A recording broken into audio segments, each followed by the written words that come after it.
ഒരു സംഖ്യ അതിൻ്റെ വർഗ്ഗമൂലത്തേക്കാൾ 12 കൂടുതലാണ്. സംഖ്യ ഏത്?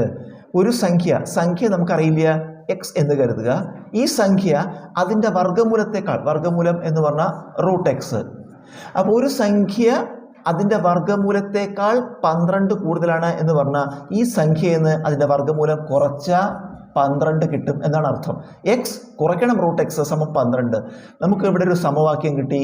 നമുക്കിതിൽ ഓരോ ഓപ്ഷൻ എടുക്കുക, അതിൻ്റെ വില, എക്സിന് ഓരോ വില കൊടുത്ത് നോക്കുക. ആദ്യത്തെ 36 അല്ലേ, എക്സ് വരെ 36 കൊടുക്കുക. 36 കുറയ്ക്കണം √36 സമം 12. അപ്പോൾ 36 കുറയ്ക്കണം 36ൻ്റെ √6 സമം 12. ഇത് ശരിയല്ല. 36 6 കുറച്ചാൽ 12 കിട്ടില്ല. അപ്പോൾ ഇത് ശരിയല്ല, ഒന്നാമത്തെ ഓപ്ഷൻ ശരിയല്ല. അടുത്ത എക്സിന് 16 എന്ന വില കൊടുക്കുക. ഇതിൽ വില കൊടുക്കുമ്പോൾ എക്സിന് പകരം 16 കുറയ്ക്കണം √x പറയുമ്പോൾ √16 സമം 12.